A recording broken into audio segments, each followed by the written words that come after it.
ପିଲାମାନେ ତମେ ମାନେ କେମିତି ଅଛ? ତମମାନଙ୍କ ଦେହ ଭଲ ଅଛି ତ?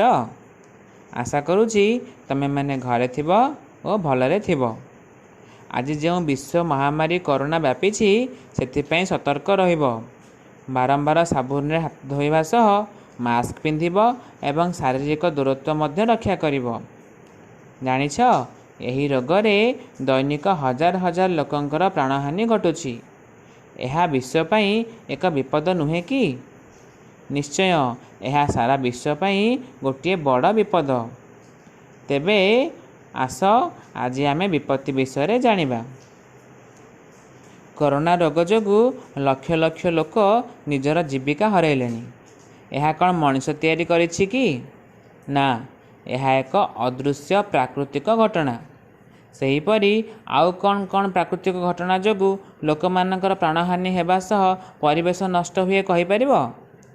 ହଁ, ବନ୍ୟା, ବାତ୍ୟା, ଭୂମିକମ୍ପ, ବଜ୍ରପାତ, ସୁନାମି ଇତ୍ୟାଦି। କେବଳ ସେତିକି ନୁହେଁ, ଦେଶ ଦେଶ ଭିତରେ ଯୁଦ୍ଧ ହେଲେ କ'ଣ ହେବ ବୋଲି ଆଶା କରୁଛ? ନିଶ୍ଚିତ ଭାବରେ ଅନେକ ଲୋକଙ୍କର ପ୍ରାଣହାନି ଘଟିବ।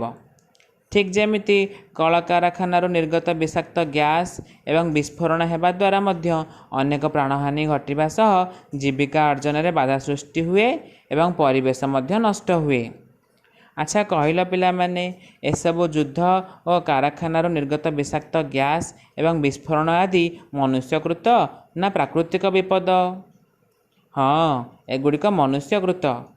ତେଣୁ ଏଥିରୁ ଆମେ ଜାଣିଲେ ଯେ କୌଣସି ମନୁଷ୍ୟକୃତ ବା ପ୍ରାକୃତିକ ବିପଦସଂକୁଳ ଅବସ୍ଥା ବା ଘଟଣା ଯାହାଦ୍ୱାରା ଧନଜୀବନ ହାନି, ଜୀବିକା ଅର୍ଜନରେ ବାଧା, ଆହତ ହେବା ଏବଂ ପରିବେଶ ନଷ୍ଟ ହେବାର ଆଶଙ୍କା ଥାଏ ତାହାକୁ ବିପତ୍ତି କୁହାଯାଏ।